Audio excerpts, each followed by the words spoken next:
नमस्ते मॉडर्न यूकीज। मैं सिद्धेश और आपका स्वागत है यूजेक्स के आज के सेशन में। कोविड-19 का सबसे ज़्यादा असर हमारे रेस्पिरेटरी सिस्टम यानी हमारे श्वसन तंत्र पे पड़ता है, जिससे हमारी रेस्पिरेटरी सिस्टम, हमारे लंग्स डैमेज हो जाते हैं। आज हम एक प्राणायाम सीखेंगे जिसका नाम है भ्रामरी प्राणायाम। और इस प्राणायाम की रेगुलर प्रैक्टिस से आपकी रेस्पिरेटरी सिस्टम उसके बेस्ट लेवल पे फंक्शन करेगी। Your lungs will function at its best. और कैसे, वो हम अभी जानेंगे। जब हम नॉर्मल इनहेलेशन करते हैं, नॉर्मल इनहेलेशन यानी जैसे हम रोज़मर्रा की ज़िंदगी में इनहेल करते हैं, उसे कहते हैं नॉर्मल इनहेलेशन। तो नॉर्मल इनहेलेशन के दौरान एक एवरेज इंसान का एयर इनटेक होता है 500 cubic centimetres of air. But इस प्राणायाम में हम डीप इनहेलेशन करेंगे, और जब हम डीप इनहेलेशन करेंगे तब हमारा एयर इनटेक 500 क्यूबिक सेंटीमीटर से बढ़ के 3000 क्यूबिक सेंटीमीटर हो जाएगा, मतलब वो 6 गुना बढ़ेगा, जिससे हमारे लंग्स की कैपेसिटी इंक्रीज होगी and our lungs will achieve optimum ventilation. और इस प्राणायाम में एक्सहेलेशन के दौरान हम हमिंग साउंड क्रिएट करेंगे, जिससे हमारे बॉडी में वाइब्रेशंस क्रिएट होगी, और ये वाइब्रेशंस हमें हमारे सिस्टम में नाइट्रिक ऑक्साइड प्रोड्यूस करने में हेल्प करेंगे। And it has strong antiviral properties, जिससे वायरस हमारे बॉडी में स्प्रेड नहीं होगा। And by the way, this all things are clinically proven. तो अभी हम सीखेंगे कि भ्रामरी प्राणायाम कैसे करते हैं, and this pranayama is very easy to do. Bhramari pranayama के लिए आप कोई भी सिटिंग पोजीशन में बैठ सकते हो, जो भी आपको कंफर्टेबल हो। मैं यहाँ पे स्वस्तिक आसन में यानी सिंपल क्रॉस लेग्स में बैठा हूँ।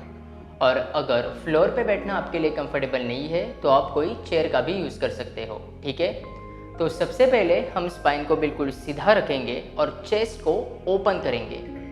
उसके बाद आंखें अच्छे से बंद करके हम डीप इनहेलेशन करेंगे, और डीप इनहेलेशन के दौरान we will try to expand our lungs fully. और फिर हम एक्सहेल करेंगे, और एक्सहेलेशन के दौरान हम हमिंग साउंड क्रिएट करेंगे, जिससे हमारे बॉडी में वाइब्रेशंस क्रिएट होगी। तो अभी मैं आपको एक बार डेमॉन्स्ट्रेट करके दिखाता हूँ, अच्छे से देखिए।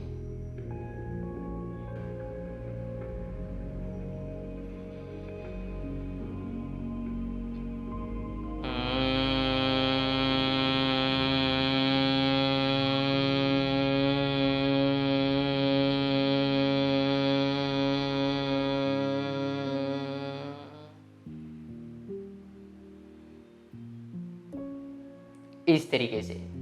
And if you want to feel more vibrations, तो आप ये प्राणायाम सन्मुखी मुद्रा के साथ भी कर सकते हो। तो अभी मैं आपको बताता हूँ कि सन्मुखी मुद्रा करते कैसे है। सन्मुखी मुद्रा करने के लिए हम हमारे थम्स को कानों में इस तरीके से प्लेस करेंगे, फिर आंखें बंद करके इन 2 उंगलियों को आँखों के ऊपर इस तरीके से रखेंगे। फिर बाकी की उंगलियां हमारे फेस पे हम ऐसे रखेंगे। इसे कहते हैं सन्मुखी मुद्रा। तो आप ये प्राणायाम सन्मुखी मुद्रा के साथ या फिर सन्मुखी मुद्रा के बिना भी कर सकते हो। अभी मैं आपको ये प्राणायाम सन्मुखी मुद्रा के बिना और मुद्रा के साथ 2-2 राउंड्स डेमॉन्स्ट्रेट करके दिखाता हूँ, ठीक है।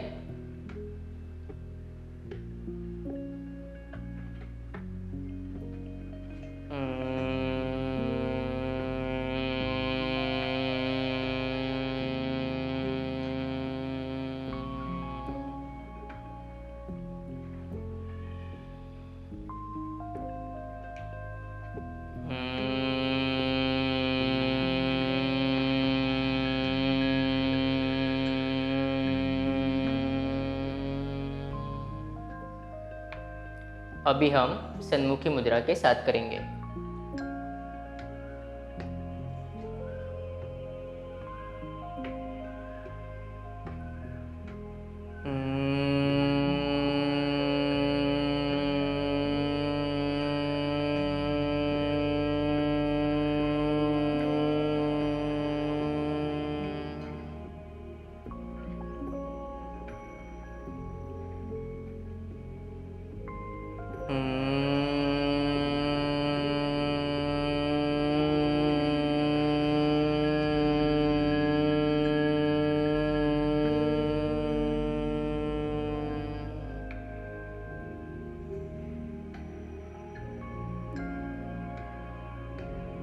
इस तरीके से आपको मुद्रा के साथ या फिर मुद्रा के बिना, जैसे आपको कंफर्टेबल है वैसे आप इस प्राणायाम की प्रैक्टिस कर सकते हो। अभी ये प्राणायाम करते समय आपको 3 चीज़ों का ध्यान रखना है। फर्स्ट, प्राणायाम करते समय आपको कहीं पे भी ब्रेथ होल्ड नहीं करनी। सेकेंड, इनहेलेशन और एक्सहेलेशन की जो प्रोसेस है वो एकदम स्मूथ होनी चाहिए, ना कि फोर्सफुल। एंड थर्ड, एक्सहेलेशन के दौरान हम जो हमिंग साउंड क्रिएट करते हैं ना, वो ज़्यादा लाउड नहीं होना चाहिए। वो उतना ही होना चाहिए जिससे आपको खुद को बॉडी में वाइब्रेशंस फील हो। और आप इस प्राणायाम के 5 से 10 राउंड मॉर्निंग में और 5 से 10 राउंड इवनिंग में कर सकते हो at some quiet and comfortable place. And try to feel every moment of this pranayama. मतलब जब आप इनहेल करोगे तब feel that your lungs are expanding, और जब आप एक्सहेल करोगे हमिंग साउंड क्रिएट करके, तब feel those vibrations in your body that will help you a lot. तो आज के लिए बस इतना ही। अगर आपको ये सेशन हेल्पफुल लगा हो तो ज़रूर इसे आप अपने फ्रेंड्स और फैमिली में शेयर करें, ताकि उन्हें भी हेल्प मिले अपनी रेस्पिरेटरी सिस्टम को स्ट्रॉन्ग बनाने में। और कमेंट्स करके मुझे ये ज़रूर बताना कि आप अगले सेशन में क्या सीखना चाहते हो। So with that said, see you next time. तब तक के लिए स्टे हेल्दी, स्टे हैप्पी।